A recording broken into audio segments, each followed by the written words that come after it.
Why did Star Trek the original series have two pilots? What are the differences between them? What do they tell us about the direction of the series? It's perfectly normal for even some of the most successful TV shows to start out a bit awkward and uncomfortable. Even Game of Thrones, the biggest show of the 2010s, had an apparently shockingly bad unaired pilot, which still hasn't seen the light of day, and according to the internet, failed in terms of basics like making you understand that Jaime and Cersei Lannister were siblings. So, by itself, it's not an unusual thing that Star Trek had two pilots. Strictly speaking, the first pilot was unsuccessful. The network wouldn't greenlight the series after seeing it.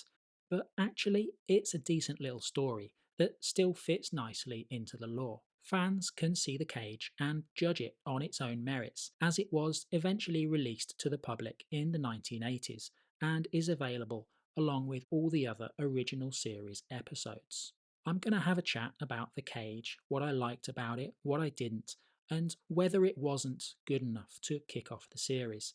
I'll say up front that it's got many positives, it's got a lot of potential, but despite that, it isn't really appropriate as a pilot episode. I'm not saying that it was bad, although it wasn't available by itself for about 20 years.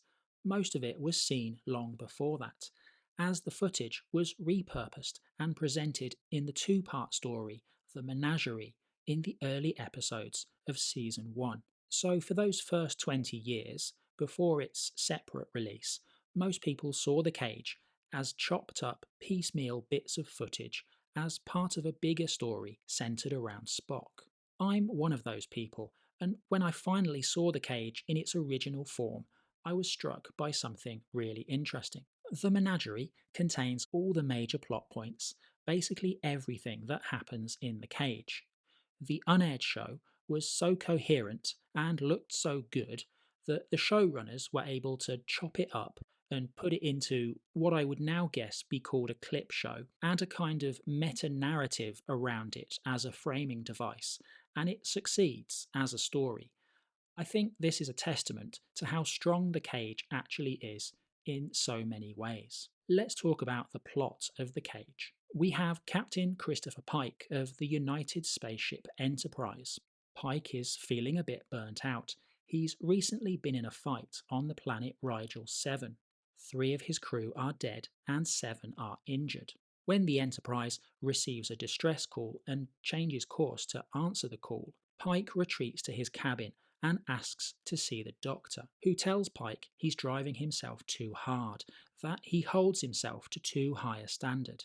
Pike is mentally in such a bad place, he's considering resigning from his job, going home, and spending the rest of his days enjoying riding horses.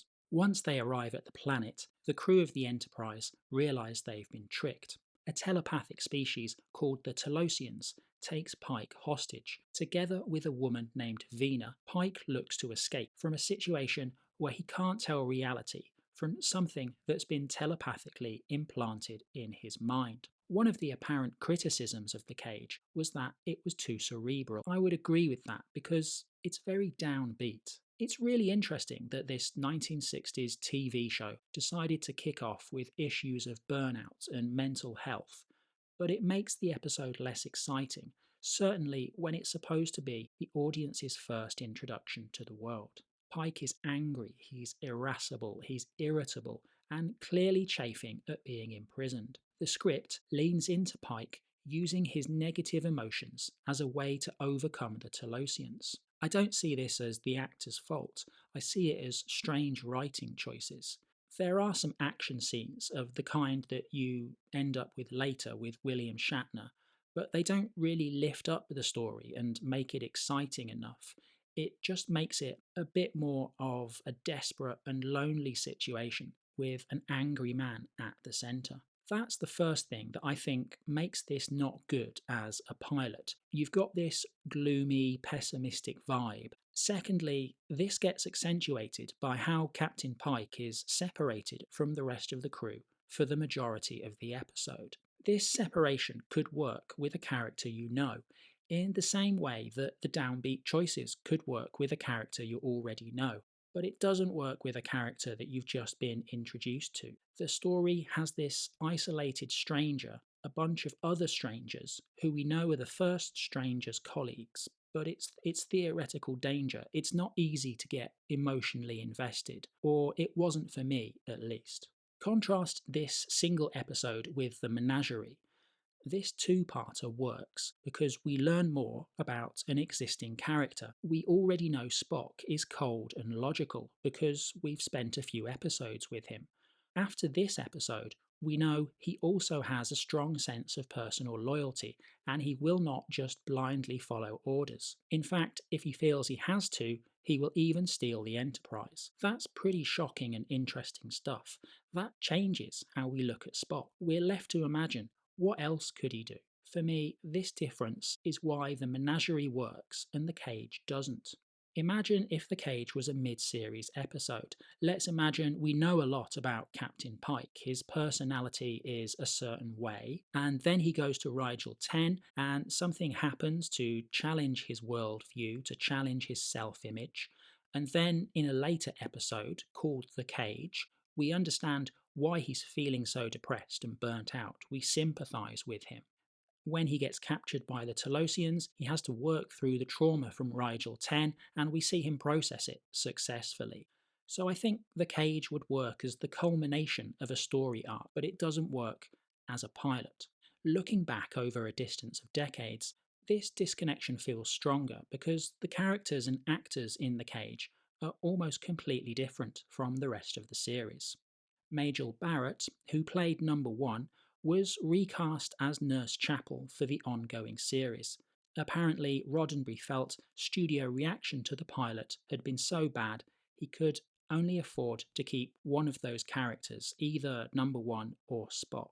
Also, it's a bit strange having a character just called number one, which is, I guess, her job rather than her name. I wanted to learn something more about her. I wanted to be more invested in her or the other senior officers.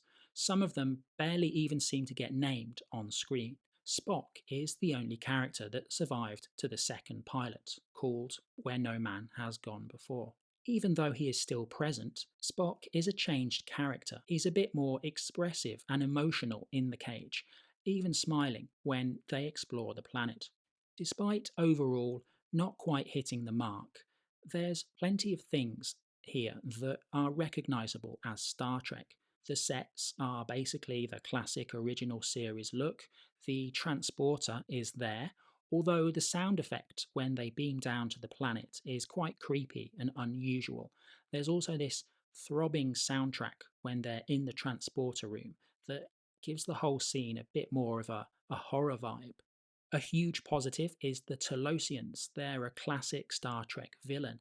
There's a picture of them in the end credits to the original series, and personally, I've always found them one of the most compelling visual images.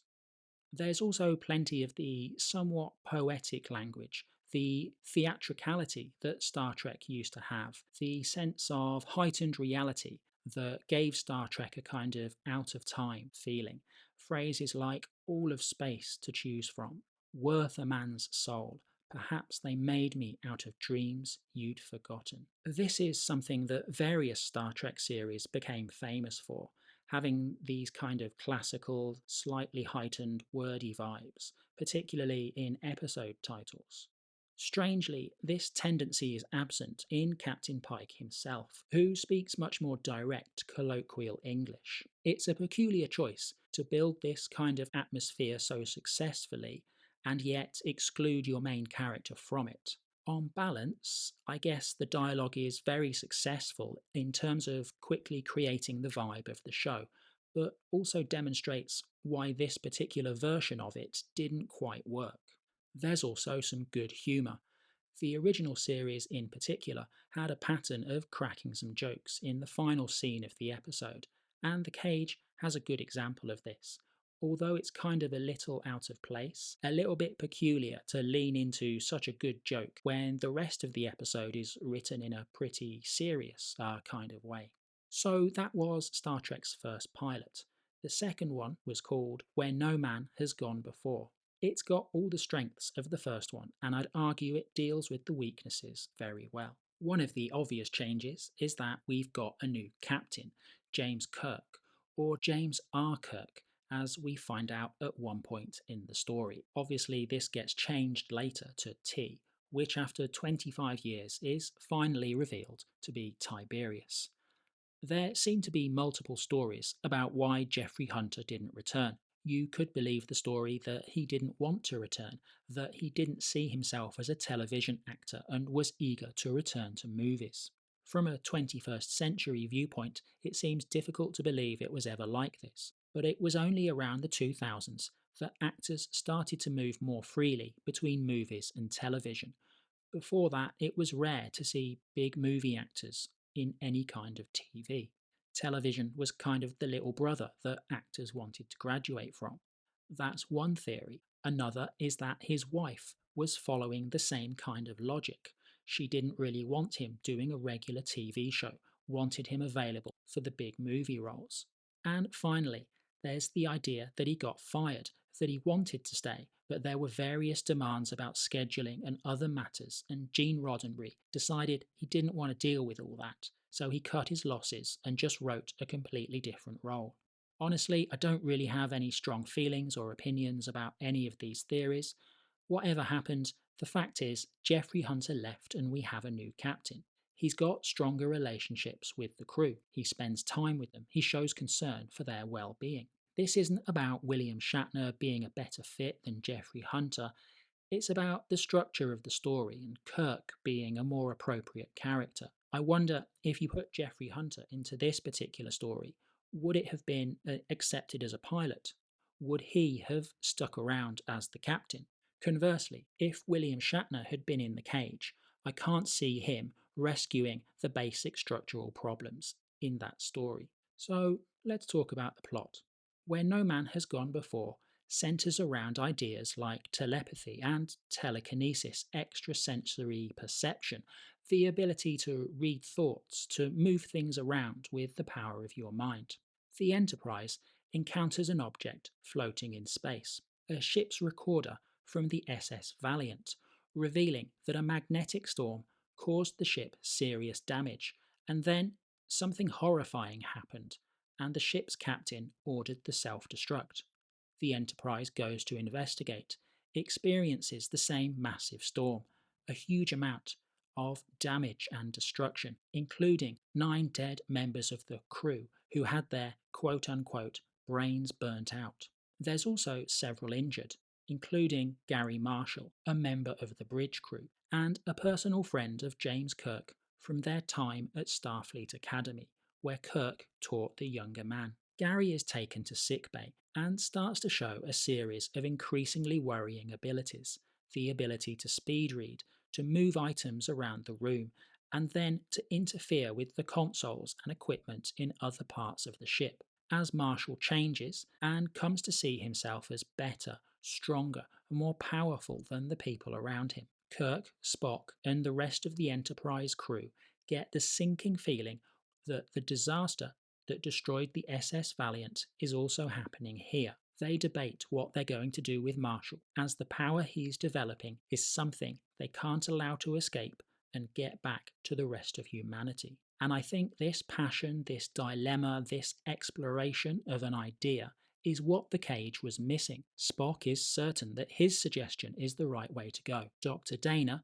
the closest thing they have to an expert on what's happening, believes Marshall can be redeemed, and Kirk, the man who must actually decide, is clearly struggling with what to do.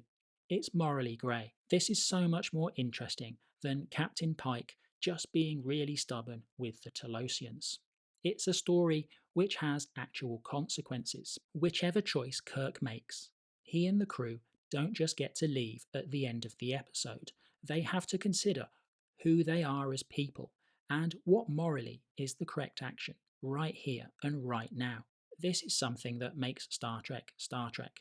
The acknowledgement that not all choices are easy. Another great example of the moral complexity is Dr. Dehner and her final comments about what happens to her, about her character arc during the episode.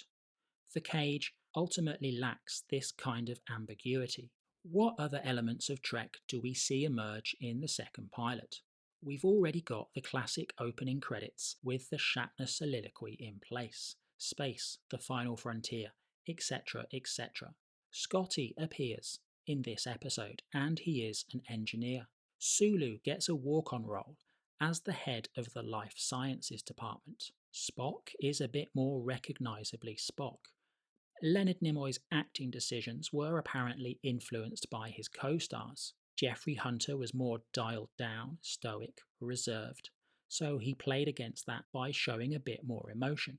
Once Shatner turned up and did his Shatner thing, much more expressive and emotional, Nimoy decided to dial down and become the reserved one. The ingredient that's still missing in the Kirk Spock relationship is, of course, McCoy.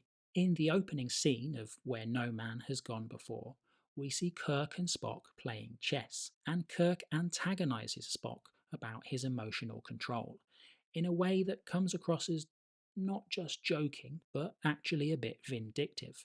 Once McCoy turns up, it's like McCoy is the emotion, Spock is the logic, and Kirk is the brain that must mediate between them. In Where No Man Has Gone Before, Dr. Dehner serves the McCoy role a bit. I think the actress was great in this episode, and it's a shame that she couldn't stick around longer. McCoy's first appearance was in The Man Trap, which was actually the first episode aired. Also, no Uhura in this second pilot, who also appeared first in The Man Trap. There's plenty of other early installment weirdness in both The Cage and Where No Man Has Gone Before. A lot of this centres around the language to describe space travel. The time barrier has been broken, space warp ability, gravitation on automatic. So that's the story of Star Trek's two pilots. The first one is interesting, but it's understandable why there was a second. Thanks for watching.